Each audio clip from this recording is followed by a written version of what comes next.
Quais são as teorias científicas mais importantes para o bem da humanidade?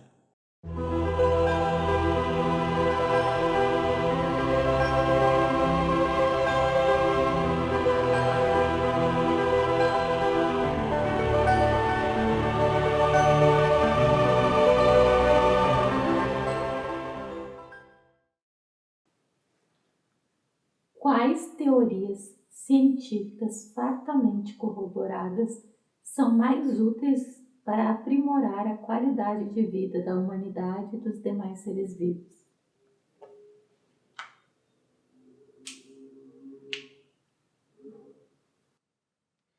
É uma pergunta muito ampla, né? Porque são muitas teorias e fazer um ranqueamento assim, meio que de improviso.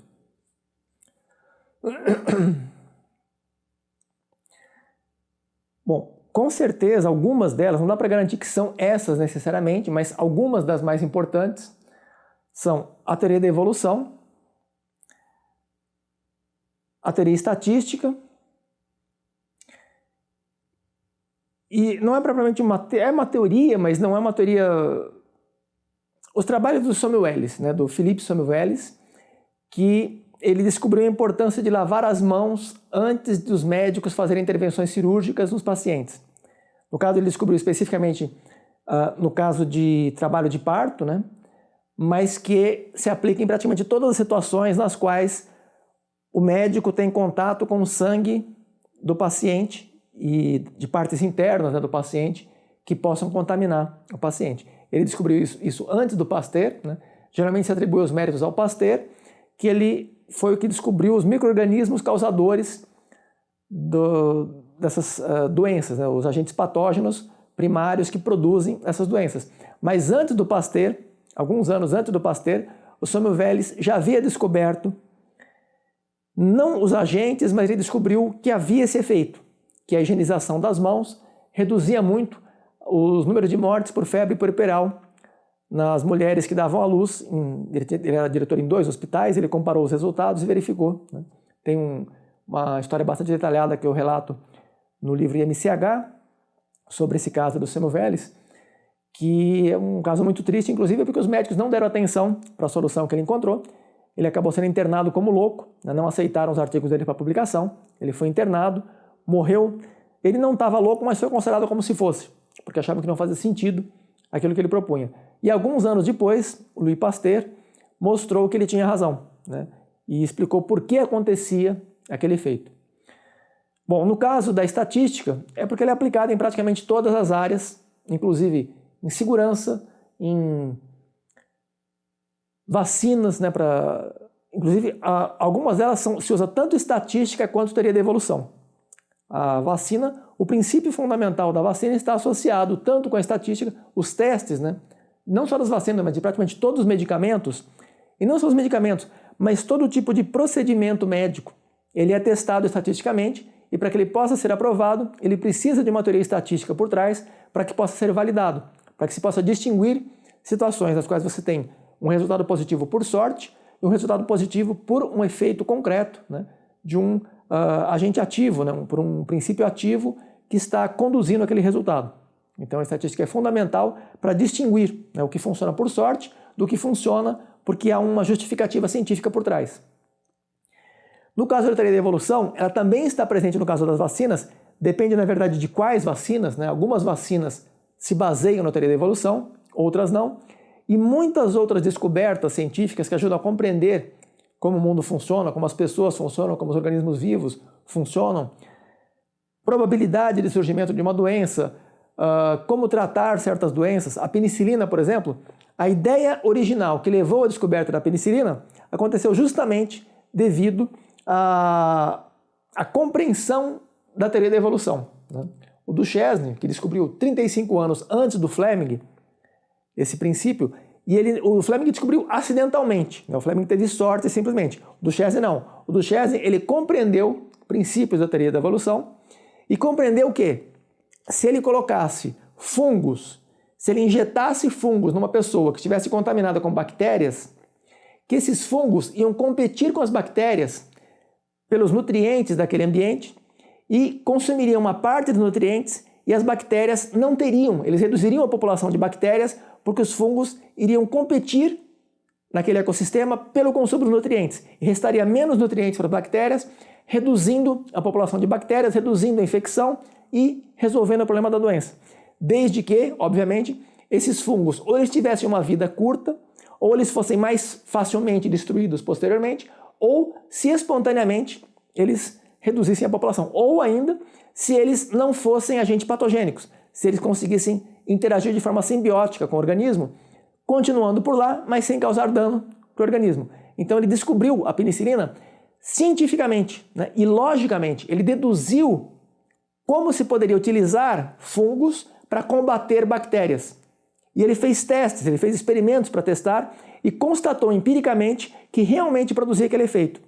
Totalmente diferente do Pasteur, que ele não entendeu o processo, ele descobriu por acaso, por acidente, por negligência inclusive, porque o Pasteur deixou cair acidentalmente, né, um pouco de fungo em cima de uma colônia de bactérias, de uma placa, de uma lâmina, né, que ele estava fazendo pesquisa, deixou cair, não percebeu, foi embora e quando ele retornou, alguns dias depois, ele percebeu que a região onde havia caído os fungos reduziu a população de bactérias naquela região.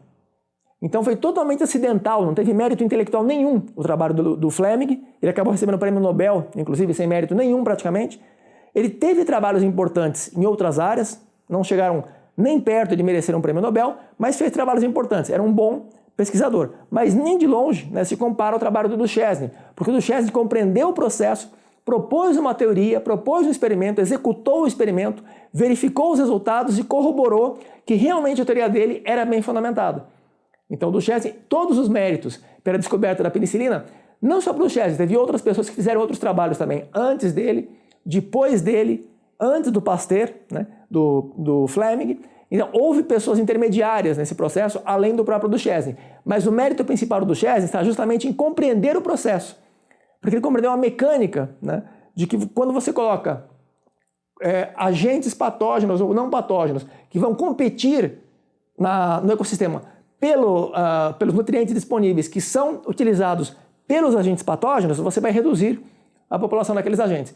E por compreender esse princípio, né, ele conseguiu descobrir, muito antes do Fleming, a penicilina. Além dessa aplicação específica, tem muitas outras aplicações de teoria da evolução para praticamente, não todas, mas uma grande variedade de doenças. E também para o uso de vacinas, né? Então, a teoria da evolução tem uma vasta variedade de aplicações que melhora a qualidade de vida das pessoas de muitas maneiras diferentes. E não só dentro da medicina, em sociologia, em psicologia, em política, né, em muitas áreas diferentes, a teoria da evolução tem também aplicações que ajudam a melhorar a qualidade de vida das pessoas. No caso da estatística, é mais óbvio ainda, né? A estatística se aplica em praticamente tudo. Em todas as áreas do conhecimento, você usa estatística. Então, tanto a teoria estatística quanto a teoria da evolução, né, são amplamente usadas em praticamente todos os campos do conhecimento e contribuem muito para melhorar a qualidade de vida das pessoas, dos animais, dos seres vivos de um modo geral, não só animais, mas também dos vegetais, né? E não posso dizer todos os seres vivos, porque se as bactérias são seres vivos e elas são nocivas para os humanos, a estatística e a teoria da evolução ajudam a combater, né, esses organismos que são também seres vivos, mas eles são nocivos para os humanos e para outros animais mais evoluídos, né, para mamíferos, para cachorros, gatos, né, para animais em geral, que são mais amigos dos humanos. Então, sob a perspectiva centralizada nos humanos, uma perspectiva antropocêntrica, nós temos essas teorias como as mais úteis, né, as mais... Não dá para garantir que são realmente essas, porque há outras, porque elas se intersectam. Você tem, por exemplo, no caso da teoria da evolução e estatística, ambas se combinam. Inclusive, a própria teoria da evolução, ela se baseia na estatística. Ela usa a estatística para sua formulação. Diferente da teoria do Lamarck, né? A teoria do Lamarck não utiliza estatística. A teoria do Lamarck, ela é determinística. Já a teoria da evolução, ela é estatística, ela é probabilística. Então, basicamente, essas são as três, né, que eu acredito... Poderia fazer uma lista talvez maior, mas eu colocaria principalmente essas duas, né? Teoria da evolução e estatística. E também citaria o Samuel Vélez pela importância do trabalho que ele fez e também pela injustiça que ele sofreu, né? Porque ele acabou não tendo mérito nenhum, não roubaram os méritos dele, ainda condenaram ele a ser preso como louco, né? Ele foi internado como louco e acabou morrendo, inclusive, com traumas cranianos, com indicativo de espancamento. Então, é uma forma de homenagear o Samuel Elias, acho que é importante. Essa pergunta foi do Estevam, né? Essa pergunta foi enviada pelo Estevam. Tem mais algumas também que a Tamara vai ler mais alguma? Enfim, é isso. Agradeço a todos pela atenção e até breve, se Deus quiser.